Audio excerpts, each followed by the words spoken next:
Good evening and welcome to Crossroads. The U.S. State Department has been warning of attacks on the global food system. It's warning that nations are working to manufacture this and that weaponization of hunger needs to be stopped. Secretary of State Antony Blinken actually laid out the risks during a speech at the United Nations Security Council. We're also increasingly seeing food being used as a weapon of war, for leverage, for political purposes, in conflict after conflict. So we wanted to put the focus on both of these challenges, rising food insecurity and at the same time the use of food as a weapon of war. Of course, the place where we're seeing this most immediately and most acutely is in Ukraine, where as part of Russia's aggression, it initially blockaded Ukraine's ports, in effect blocking the export of grains to the world that Ukraine had been a key country for providing. Now, he took to X after that, formerly known as Twitter, and stated this a little more starkly. He said, "Hunger and conflict are inextricably linked. We must stop the weaponization of hunger, beginning with Russia's war of aggression against Ukraine and its assault on the global food system." He said failure to act now will have dire consequences. What's important is that his statements were in the context of Russia, but they were not actually limited to it. He said the response to the so-called weaponization of hunger should start with Russia. Now, he didn't address the bigger picture of countries, for example, like the Netherlands, restricting fertilizer and putting farmers out of business, or Ireland recently culling 200,000 dairy cows, or the many other countries that are restricting farmland. But regardless of where we put the blame, it does look like the global food supply is at risk. Now, the context of Blinken's statement is important. It ties as well to the unexplained attacks on the grain supplies elsewhere right now. Let's go back in history a little bit just recently.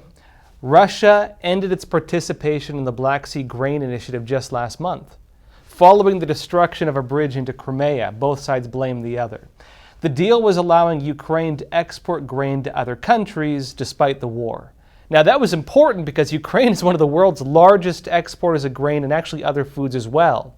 If those exports from Ukraine to the rest of the world were to stop, global food prices then become unstable. Some countries maybe can't afford it.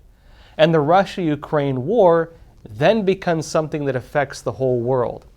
Antonio Guterres, the UN Secretary General, noted the importance of the deal, and he said that the Black Sea Initiative previously had reduced food prices by over 23% since last year. Watch. The Black Sea Initiative, together with the Memorandum of Understanding on facilitating exports of Russian food products and fertilizers, have been a lifeline for global food security and a beacon of hope in a troubled world.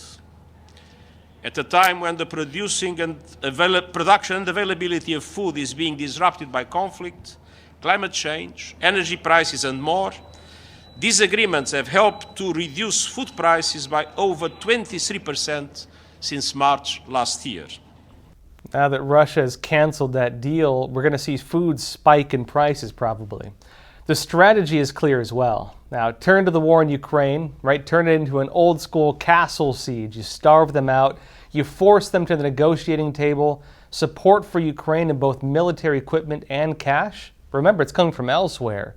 So the blockade is functioning as a partial siege against really the whole world supporting Ukraine. Russia followed its recent blockade with threats against any ship that tried to break through. But just last week, interestingly, ships actually ignored Russia and broke through anyway. The first was an Israeli ship and 5 others soon followed. That was partially because Russian blockade is, really the dancing on the edge of a knife right now. Ukraine is launching drone strikes against Russian ships. Among the first to be sunk were a Russian tanker and also a $500 million Russian warship. At least that's what's making headlines. The other big piece of that story is that the United States deployed a P-8 anti-ship aircraft in the region to make sure the international ships are not fired on by Russia. Now, for Russia, it appears simply that the grain blockade by sea is not going to be enough. It's not stopping that grain from Ukraine from reaching the outside world. nations can just push right through it, as we're seeing, and the U.S. military can ensure their safety.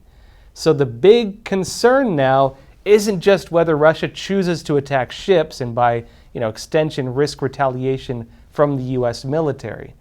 The big concern is that Russia will take other measures to destroy Ukrainian grain and food and prevent that grain and food from reaching other nations altogether. Shortly after Russia put the blockade in place, it launched attacks directly on grain supplies.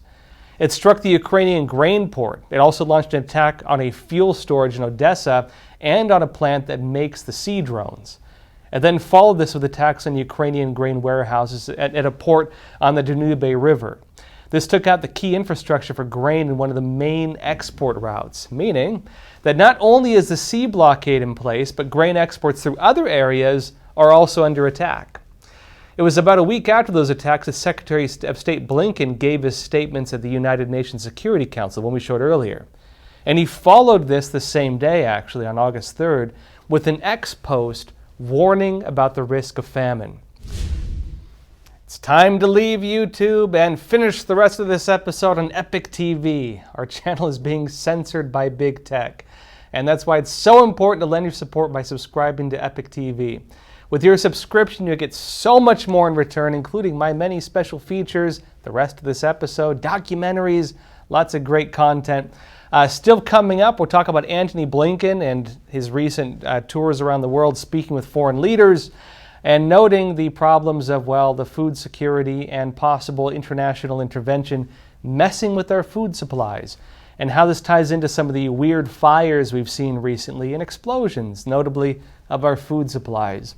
We'll also be talking about CBDCs, Centralized Bank Digital Currencies, and how the Federal Reserve and many other central banks are trying to create them right now, and how they're trying to even have some backdoor policies to bring them in under the sly. And we'll also talk about the anti-woke boycotts and the trajectory of it right now. It's a lot bigger than what they're telling you, I'll tell you that. Again, join us on Epoch TV for the rest of this episode. I'll see you there. People from 160 countries illegally cross the U.S.-Mexico border and give themselves up to Border Patrol. But what about the ones who evade Border Patrol? These are known as the gotaways. You can safely assume that anybody that went through the extra effort to avoid U.S. Border Patrol was not an asylum seeker by default. It may not be today, it may not be tomorrow, but somewhere down the road, if somebody rapes and kills somebody, and we find out that they came through here on my watch, that's unacceptable. These men had surrounded my house. They were banging on my back door. They were banging on my front door. You can't understand it unless you're out here seeing it every day. 21 dead bodies on the property. Code 3 response. Is it wrong to ask people to come to your front door of your home? Then why would it be wrong to ask people to come to the front door of our nation? Their primary goal is to circumvent the checkpoints, go undetected. People that do not want to surrender, those are going to be the potential terrorists, the criminals, the real threat to the U.S. We were hoping the federal government would step in and do something, but they didn't. We have no clue who they are or where they're going. That's the scary part.